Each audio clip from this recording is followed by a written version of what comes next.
Halos lahat po ng nasa minority sa Senado, pinaiyak po ni Senator Amy Marcos nung maglabas siya ng video kung saan nga inaakusahan niya ang minority na mayroong nilulutong no election at yung pagpapalit ng constitution natin, yung Chacha. Ngayon, bawat senador sa minority ay naglabas ng kanilang mga manifestation para kontrahin yung mga pinagsasabi ni Senator Amy Marcos tungkol doon sa video inilabas niya. So ngayon, hihimayin po natin dito yung mga sagot ng mga senador na nasa minority para kontrahin yung video na nilabas ni Senator Amy Marcos. So ito, panoorin po natin. Pero syempre, bago ang lahat, kung hindi ka pa nakasubscribe sa Makapili TV, baka naman pwedeng pakipindot po muna yung subscribe button at the same time, palike na rin po ng video. Wala namang pong bayad dyan. Kaya, pindot na. So ito, panoorin po natin. Kaya nga itong pinakita ni Senator Amy, di ba? Alam mo, wala lang nag-interpolate dun sa mga sumagot na senator, pero ngayon babarahin natin sila. Oo, tayo mag-interpolate sa kanila. Kasi nungaligan yung sinasabi nila. Sasabihin nila, wala namang ebidensya, puro opinion, puro fake news. Anong walang ebidensya? Pinakita na nga eh. May video na nga eh. Ando na mismo yung mga komento. Paano naging walang ebidensya? May elements siyang pinakita doon. Paano naging walang ebidensya? Eto, papakita natin, ha? Kasi yan yung binibintang nila eh. Fake news yan, walang ebidensya. Meron! Personal and collective privilege, we recognize once again Senator Amy Marcos. Thank you very much. Magandang hapon po, Madam President, our Majority Leader, the ladies and gentlemen of the Senate. I rise today on a matter of personal and collective privilege to address a pressing issue of utmost national importance. For far too long, our Filipino people have been left uncertain, confused, deliberately kept in the dark regarding the true intentions behind the continuing and increasingly belligerent efforts to upend the new Senate leadership and, worse, to amend the Constitution. The Filipino people deserve clarity. The Filipino people deserve honesty, and above all, the Filipino people deserve at least the truth. Madam President, today I will not rely solely on my own words. I will present before this chamber a short video containing documentation, footage, and statements directly connected to the ongoing efforts toward term extension and charter change. With your permission, therefore, may we now direct the technical team to play the video. Nanginginig na si Soto dyan. Naku po, patay tayo. Nanginginig. Kasi na-issue si Senator Soto kung saan nga daw nakipag-meeting nga daw ito kay House Speaker Bo GD. Ito yung mga time na siya pa yung Senate President, ha. So hindi ito yung recent lang na nangyari na si Alan Peter Cayetano nakaupo. Ito ay nangyari nung siya pa is Senate President si Tito Soto. So unusual na magkita yung dalawang leader ng Kamara, yung House Speaker at yung Senate President. Tapos merong pag-uusapang Constituent Assembly, mga ganyan, Chacha. So yung terms extension. So unusual yan na yan ang pag-uusapan ng dalawa kasi usually nagkokontrahan yung dalawang yan dahil meron silang, baga hindi naman pwedeng kung ano yung naging pasya nung nasa House of Representatives, yun din dapat yung magiging pasya ng Senado. Kaya nga 'di ba sabi ni Alan Peter Cayetano doon sa mga recent na statement niya, 'di ba, ang last line of defense ng ating bansa pagdating sa konstitusyon ay yung Senado. So ito yung mga nakita ni Senator Amy Marcos na inilagay niya doon sa video na pinresent niya na kinumentohan ngayon o pinalagan ng mga nandun sa minority. Nanginginig na si Soto dyan. Tsaka si Lacson. Presentation. Bakit nagpalit ng liderato sa Senado? May I be allowed to humbly move to declare all seats vacant, Mr. President? with 13 affirmative votes, 10 negative votes, and 1 abstention. The positions in all the positions in the Senate is hereby declared vacant. Bakit ito nilusog?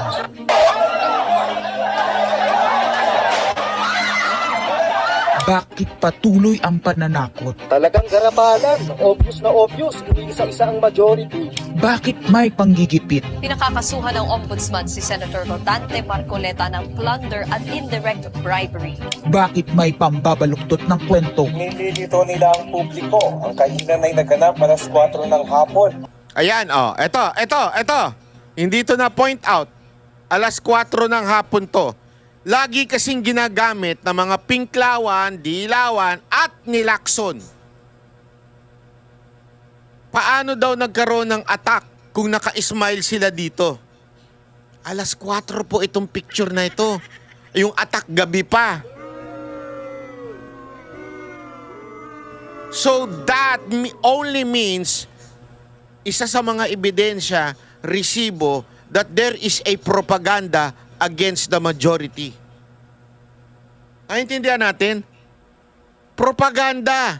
Yung sinasabing there were no attacks o there was no attack o di kaya sinasabi nila na stage kasi naka-smile. Diyan, ito na ebidensya eh. Ito yung ebidensya na meron silang propaganda. Na ano yung propaganda nila? Ayan. Yan yung propaganda nila na sinasabi nila, naka-smile pa eh. Tarantado. Alas 4 yan. Yung picture na yan inilabas. Nangyari na, nakangiti sila, caucus na yan. Alam niyo, naaalala ko sa ganyan diskarte ng mga NPA yan, tsaka diskarte ni Trillanes. Mahilig silang kumuha ng mga picture. Tapos bibigyan nila ng interpretasyon base sa kanilang gustong maging naratibo. Kasi yan yung sinasabi nila na paano daw naging under attack yung Senado. Kung yung mga majority that time, mga nakangiti pa. Siyempre, sabi nga ni Banat Bay dito, 4 PM pa nangyari yan. Yung attack na talaga nagkaroon ng putukan is around 7:30. So, kaya sila nakangiti dyan dahil dumating na yung article of impeachment na inaantay nila. So, kailangan nila mag-focus para maano na nila yung maplansya nila yung pag-convene bilang impeachment court. Kaya naka-smile sila dyan. So, sinasabi ngayon doon, parang binabaliktad nila yung kwento na ganyan ba yung under attack, nakangiti pa kayo. So, yun yung interpretasyon na pinalalabas nila para sabihin lang na stage nga lang, gawa-gawa lang nila yung nangyaring insidente ng palitan ng putok ng NBA tsaka ng USAA.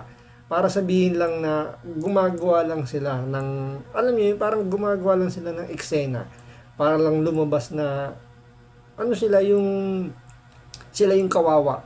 Pero ang totoo, yung pinalalabas nila, nagsasaya pa sila habang inaatake yung Senado or nagkakaroon ng putukan yung Senado.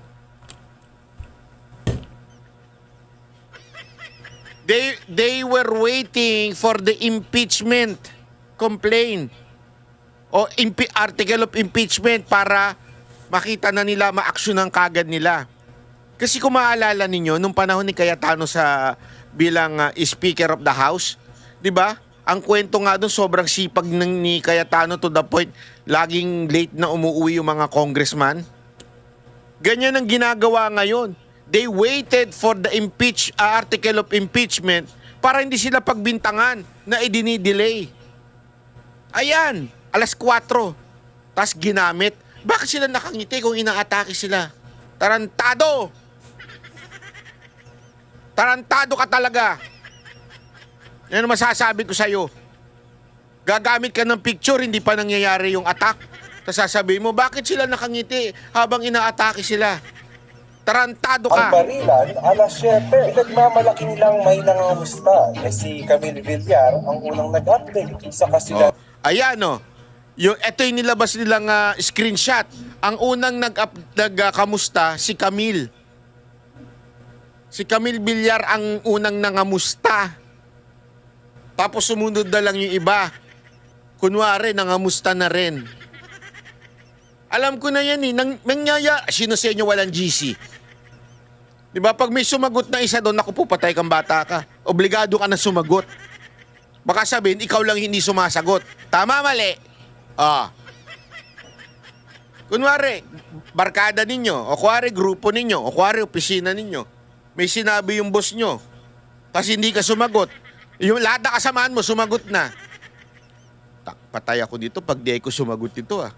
So kailangan ako sumagot, di ba? Kahit ayaw mo naman. Kasi kung talagang you are serious in saying or you are really concerned, agad-agad dapat ikaw na yung nag-message, hindi mo inantay yung majority muna. Diyan, Ito naman yung text message na yan or message sa group chat na yan. Pinalalabas nila kasi sabi ni Senator Pia Cayetano na ni isang minority senators na nakasama niya dun sa majority nung time na yon. Kasi magkakasama sila before nung si Tito Soto pa yung Senate President. Nasa majority si Pia Cayetano.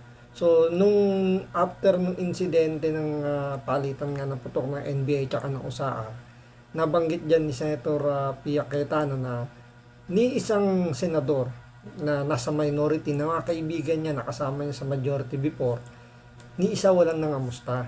Pero pinalalabas ngayon sa mainstream media na parang sinungaling si Pia Cayetano kasi naglabas sila ng message na ganyan na kinamusta naman si Pia Cayetano, pero ang naunang nag-message walang iba kundi si Camille Villar. Sabi nga dito ni Banat Bay, di ba? Since may sumagot na kasi na una, so magkakaano kung hindi naman sila mag-PPM para kamustahin, di ba? Parang lalabas nga na kontrabida sila sobra. So na sila, parang nakisawsaw na lang, kumbaga para lang wag nasabing hindi sila concerned dun sa nangyaring insidente dun sa loob ng Senado. diyan ang majority na una nag-message eh. So yung concern nila na nangamusta daw sila, isa na naman, katarantaduhan. Nagsi-reply. Last convo, 4 p.m. Next chat, 10 p.m. Bakit may demolition job? Bakit may pait? Bakit hindi matanggap? Napakaraming bakit. At narito ang mga sagot. Yan na. Pero bago ang katotohanan, Ayan, yan. wasakin muna natin ang kasinungalingan. Ayan, ano? Sige, bagong katotohanan. Ano ba yung mga kasinungalingan na yon? Pasok! I, Alan Peter Schramm Cayetano, having been elected to the position of Senate President, Hindi nagpalit ng liderato para sa impeachment. Hindi totoo ang pinapakalat ng mga nabulaga. Ito this time, medyo nagkabulagan. Ayun! Yun na yung bulagaang team. Nagkabulagaan daw. Ayan ha. Sa bibig na mismo ni Lacson, video ni Lacson, interview ni Lacson. Okay? Yung number 1 propagandista ng minority, si Lacson. Ayan. Ito yung mahilig sa interview eh. Propagandista nila ito eh. Ito. Ang impeachment ay labanan ng numero. Hindi ang mga Duterte aligned ang dapat mangamba, kundi Ito, kita niyo nito. Ang isang laging sinasabi nila, itong mga tarantadong to, sinasabi nila na kaya daw inagawa leadership because of impeachment.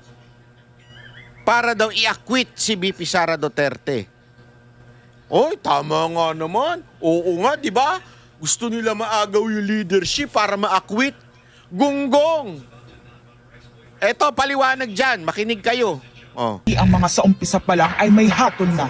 Ang sinasabi, sir, ng ibang mga kritiko, itong Senate leadership shake-up ay tungkol lang daw sa impeachment. Lahat na i-connect. As I told you, may 12 kami. Si Batong is 13.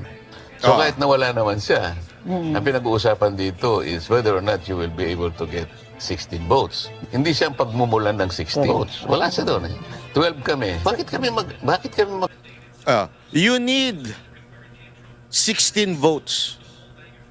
2/3. 16 votes para ma-impeach si BP Sara Duterte. Ilan ang majority ngayon na dating minority? 12 na sila. Si Bato dumagdag na lang.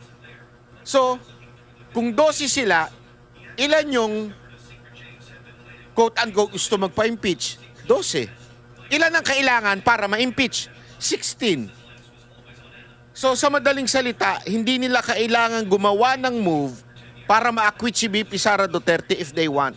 Solid ang Duterte, quote-unquote Duterte block. Hindi sila makakabuo ng 16. Whether magpalit o hindi magpalit ng leadership. So isa na namang propaganda. Plus, eto pa ang plus. Oh. Plus, si Jinggoy, si JB, sinabi niya na, ilang beses lang sinabi, kinoment niya pa, ayaw niya sa impeachment. O hindi dagdag na yun. 12, sabihin, wala si Bato ha, imagine natin wala si Bato. Yung hindi pa nagkapalitan ng leadership. 12, dagdag si JB. Si Gatchalian, in-endorse ni VP Sara Duterte. So malamang sa malamang, kunwari lang yan, partial. Pero sa totoo lang, malamang sa malamang, hindi rin yan guilty. So, yung sinasabi nitong tarantadong to, hindi si Marcoleta, yung propagandista nila na sinasabing, kaya nagpalit na leadership para ma-acquit. Katarantaduhan yan. Hindi mo kailangan magpalit ng leadership. Kuku, may 12 na kami kung ang pinag-uusapan lang natin ay impeachment. Actually, 9 lang ang kailangan para ma-dismiss. Yes, 12 kami. So it's more than... So yun, di ba yung magic number sa Senado, even before magpalitan. So nung time ni Tito Soto, 15 silang majority. 9 lang yung minority, which is yung Duterte block nga kung tawagin nila. So may 9 na sigurado na boboto para i-acquit si VP Sara. So yung 15 na nauna na majority ni Tito Soto, kailangan lang ng isa kasi 15 lang sila, 16 ng magic number eh. So hindi rin nila mabubuo yung 16. Since sabi nga ni Banat Bay dito si JB Ejercito, nag-announce na siya na ayaw niya sa impeachment ni VP Sara. So magiging 14. So yung yung narrative nila na dahil sa impeachment kaya nagpalit ng liderato, yun yung pagkakamali nila. Ang pinakamalaking factor bakit nagkaroon ng changes sa leadership sa Senado, walang iba kundi dun sa flood control na hindi inayos, hindi kumbaga pinagtatakpan nila yung pinaka-mastermind. Kaya marami na nabuwisit, kaya lumipat na ngayon yung ibang nasa majority na pumunta dun sa minority na ngayon hawak ngayon ni Senator Alan Peter Cayetano bilang majority sa Senado. It's more than the required votes. But that's not the point. Ang kasi, pinipilit nilang i-connect doon. Kaya ako natatawa. Where is the connect? Ibig sabihin, that is another evidence of their propaganda. Di ba? Nakadalawa na tayo. May ebidensya, may video. Gusto pang ipa-inhibit ang mga tinatawag nilang Duterte-aligned senators. Nananawagan pa ng partial kuno at pagiging patas, pero sa publiko, may mga pahayag na hindi makakatakas. While VP Sara is in power, the threat of a full-blown Duterte comeback is still a very real and present danger. Ayan. Galit na galit sila kasi, di ba, ang daming galit na galit, pati itong mga tarantadong mga bayarang media na to. Galit na galit yan eh. Hindi, boboto kayo kay Duterte kasi puro kayo maka-Duterte. Kaya kayo ay partial kayo o bias na kayo. Pero hindi nila tinitingnan yung salita ng salita sa kabila. Katulad nito si Antivirus. Di ba, napaulit-ulit ng kinukundi na si VP Sara Duterte, wala pa nga yung trial. Yan, evidence na naman. Evidence na naman na talagang merong silang propaganda. Ito, guilty na kagad, hindi pa nagsisimula yung trial. So dito kitang-kita yung pagiging one-sided nila. Kapag ang kanilang sa kanila pumapabor, hindi nila yan babatikusin. Pero kapag hindi na pabor sa kanila, na yan sa kanila, red flag yan. Kaya nga 'di ba, kahit yung mga tukmol na congressman, nananawagan sila na maging partial daw, wag maging partial ang bagong Senado ngayon dahil nga hawak ng Duterte Block yung majority. So nakikiusap sila ngayon, pero nung si Tito Soto yung nakaupo, wala kang maririnig na kailangan maging partial din sila, maging impartial sila, kailangan maging neutral sila. So makikita niyo yung pagiging double blade, double standard ng mga politiko na gusto talagang matanggal bilang Vice President si Sara Duterte. Bakit ganito ang desperasyon? Bakit hindi maikubli ang gigil? No. Bakit natataranta ang lahat? Ayan, bakit? Narito ang pagsisiwala. Noong April 22 sa Soler, nagkita Yan. si Tito Soto. Sa Soler pa talaga. Sosyal talaga kayo? Pera na naman ng taong bayan ginamit ninyo? Nako. Hindi, ako nagtatanong lang ako ha. Pera ba yan ng taong bayan? Yung pinangkain nyo na naman dyan? Sosyal? Sana sa Jollibee na lang. At House Speaker D para pag-usapan kung ano ang papakialaman sa 1987 Constitution habang nakaupo si Bongbong Marcos. Kasama ni House Speaker D ay si South Cotabato Congressman Ferdinand Hernandez. Kasama ni Soto ay ang dating Senate Secretary na si Mark Nako. Mendoza. Tingnan ninyo yung mga kasama. Tapos ano ang palusot ni Soto? Golf.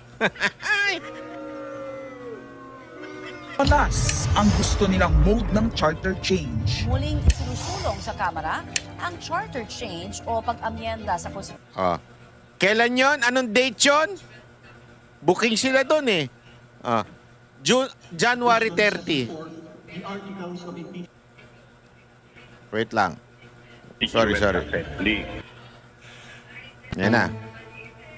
Noong April 22 sa Soler, nagkita si Tito Soto at House Speaker D para pag-usapan kung ano ang papakialaman sa 1987 Constitution habang nakaupo si Bongbong Marcos. Kasama ni House Speaker D ay si South Cotabato Congressman Ferdinand Hernandez. Ayaw. Kasama ni Soto ay ang dating Senate Secretary na si Mark Mendoza. Ayun. Konas ang gusto nilang mode ng charter Nako po. change. Muling isinusulong sa Anong Kamara. CONAS? Ayan January 30 January 30, muling sinusulong ni Soto. Ayun, si Soto. Okay? Balita yan. News yan. Ang charter change o pag-amyenda sa konstitusyon sa pamamagitan ng Constitutional Convention. Is something big brewing inside the government to claims of a possible no-election scenario. Ang pag-aamyenda ng konstitusyon sa pamamagitan ng Constituent Assembly. At para Yan. makakuha ng suporta sa Senado at sa Kongreso, ito dapat ang mga nilalaman. Dapat ma-extend ang termino ng mga senador at congressmen na Ito yung laman. Ito yung laman nung CONAS. Bakit? Tandaan ninyo nandiyan si Lito Banayo na sinabihan din. wala na sa pwesto by 2028. Ang eleksyon sa bawat senador ay magiging by region. Nagdiskusyon sila kung 2 o 3 senador per region. Kinompute nila kung mayroong 18 regions, nasa 36 o 54 ang magiging senador. Lumutang Nako. din ang usapang para hindi makaporma si Inday Sara sa 2028, gawing 50 years old ang edad ng pwedeng tumakbo. Pero nagpanukala rin si Soto na pwedeng gawing 35 years old para kay Meron silang reklamo dyan. Kesyo, handali, ano ba talaga? 50 years old? O ito, ang usapan kasi nag-uusap-usap. Feeling ko yung Kamara, itong si Speaker, yun ang utos sa kanya na gawing 50 para hindi makatakbo si Sara Duterte. Ngayon, maybe, nagsuggest, naku, masyado namang atang obvious yan. Babaan na lang natin. Pag binaba natin, makakatakbo na si Vico Soto. So diyan pala makikita natin kung gaano kaganid sa kapangyarihan itong mga nakaupo ngayon na alagad ni Bongbong Marcos. To the point na wala na silang wala na silang ibang maisip na paraan para matalo si VP Sara. Dinadaan na lang nila sa technicality. So akala naman nila porket ibababa yung edad ng pwedeng tumakbong bilang presidente at maging qualify si Vico Soto, tatalunin niya na si VP Sara. Hindi pa rin naman niya tatalunin si VP Sara, pero kita niyo yung intention dito ni Tito Soto na pipilitin niya patakbuhin si Vico Soto para maging presidente, para what if nga naman makalusot, diba, makalason, manalo bilang presidente, meron siya makukuha posisyon. Siyempre dahil tsuhin siya, pwede siyang mag-request, or kahit dahil siya rin naman yung nag-endorse, siya yung namilit, so malaki sa posibilidad na makakuha ito ng magandang posisyon sa gobyerno. So yung mga nilabas dito ni Senator Amy ng mga video, lahat yan nasopla. Kaya ang galit na galit ngayon ng minority sa majority, at gusto pa nga nilang nag-motion pa dyan na gusto nila strike out yung video ni Senator Amy Marcos. Kaya nag-iyakan yung mga senador galing sa minority dahil lahat sila tinamaan dito sa video ni Senator Amy Marcos. So abangan natin sa mga susunod na araw kung ano yung magiging galaw ng minority sa mga ginagawa ngayon ng majority, na alam natin na meron pang mas marami pang pasabog dyan. So antayin natin yung mga susunod na kabanata. So hanggang dito lang po muna.